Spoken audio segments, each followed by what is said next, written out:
ઘટનાની વિગત મુજબ આરોપી સુનિતા ઉર્ફે એની રાજપૂતે ફરિયાદીને હની ટ્રેપમાં ફસાવી તેની અંગત પળોનો ન્યૂડ વિડીયો ગુપ્ત રીતે રેકોર્ડ કરી લીધો હતો। ત્યારબાદ આ વિડીયો સત્ય ટાઈમ્સ અખબારના તંત્રી અશ્વિન લક્ષ્મીકાંત ચૌહાણને આપી બંને મળીને ફરિયાદીને બ્લેકમેલ કરવાનું શરૂ કર્યું હતું। આરોપીઓએ આ વિડીયો સોશિયલ મીડિયા પર અને ન્યૂઝપેપરમાં વાયરલ કરવાની ધમકી આપી 10 કરોડ રૂપિયાની માંગણી કરી હતી અને પતાવત માટે 24 કલાકમાં 7 કરોડ રૂપિયા આપવા દબાણ કર્યું હતું।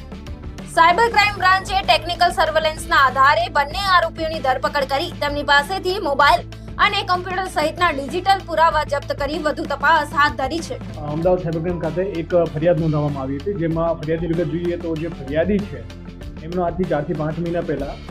જે પકડાયેલા આરોપી છે એમને એમની જાણ વગર અને એમની સંમતિ વગર એક અંગત પળોનો વિડીયો ઓબ્જેક્શનેબલ વિડીયો છે એ બનાવી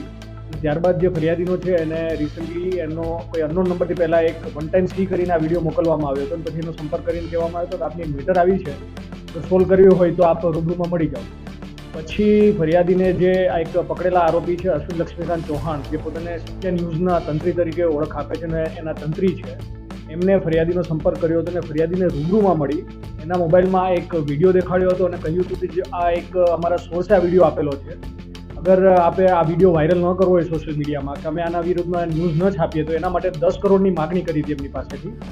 ફરિયાદીએ જ્યારે એમને કહ્યું કે આટલા પૈસા હું ના આપી શકું એટલે પછી એમને કીધું હતું કે આપ કાલે ફરીથી મળજો અને ફરીથી એમને બીજા દિવસે બોલાવીને કહ્યું હતું રજકકાંતે એમને કહ્યું હતું કે આપ 7 કરોડ રૂપિયા આપો, નહીં આપો તો 24 કલાકમાં આ વિડીયો છે એ સોશિયલ મીડિયામાં વાયરલ થઈ જશે અને અમે અમારું ન્યૂઝ ચેનલ છે એના ઉપર આ વિડીયોને પકડતો અને તરત જ રાતે આ બાબતમાં એફઆઈઆર દાખલ કરી અને 2 આરોપીની ધરપકડ કરવામાં આવી છે, જેમાં પ્રથમ આરોપી છે એ અશ્વિન લક્ષ્મીકાંત ચૌહાણ છે, પોતે સત્ય ન્યૂઝના તંત્રી છે અને નેશનલ એનસીપી જે પાર્ટી છે એના ગુજરાત પ્રદેશના ઉપપ્રમુખ છે। આ ઉપરાંત બીજા જે આરોપી છે જે સુનિતા ઉર્ફે એની રાજપૂત, એ આ જે ષડયંત્રના મુખ્ય માસ્ટરમાઇન્ડ છે। આ વિડીયો જે છે એમના ઘરે જ એમને એક સ્પાય કેમેરો લગાવીને બનાવેલો હતો અને એક એમના બોયફ્રેન્ડ જે હાલમાં ફરાર છે પરમજીત સિંઘ ઉર્ફે બિન્ની સિંઘ, જે એક જીમના ઇન્સ્ટ્રક્ટર છે, એમને બેને મળીને આ કાવતરું રચ્યું હતું અને પછી એમને સંપર્ક કર્યો હતો અશ્વિન ચૌહાણનો અને એમના થ્રુ આ જે 10 કરોડની જે ખંડણી છે એમની પાસેની માંગી હતી। તો આ ગુનામાં બંને આરોપીની ધરપકડ કરવામાં આવી। આ વિડીયોમાં જે ફરિયાદી છે એમનો સંપર્ક છે એક અન્ય મહિલા સાથે આ એનીએ કરાવેલો હતો અને એનીએ પોતાના ઘરે આ વિડીયો આ જે ફરિયાદીની જાણ બહાર ત્યાં બનાવડાવેલો છે અને જે મેં પહેલાં કહ્યું કે એમના માટે એક સ્પાય કેમેરાનો યુઝ કરવામાં આવેલો હતો વિડીયો રેકોર્ડ કરવા માટે અને એમનો આશય પહેલેથી જ આ વિડીયો બનાવવાનો આશય હતો કેમ કે એમની જાણ બહાર આ વિડીયો બનાવેલો છે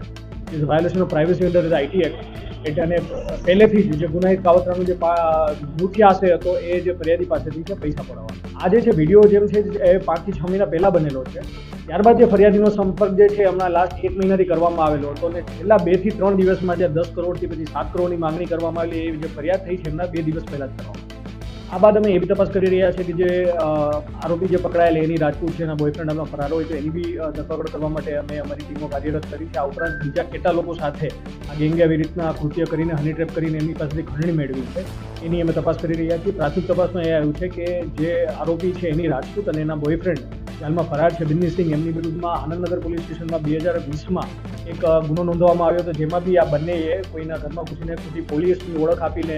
એમની પાસેથી માત્ર રકમ મેળવેલી હતી અને આ પ્રકારના જો કોઈ બીજા ગુના છે તો એની અમે તપાસ કરી રહી કેમ કે હજી કોઈ પૈસા એમને મળેલા નથી એટલે અન્ય બી એક આરોપી હજી ફરાર છે। મળીએથી આ પૂરા ષડયંત્રમાં કોનો કેટલો રોલ છે એ કોઈ જોતો ના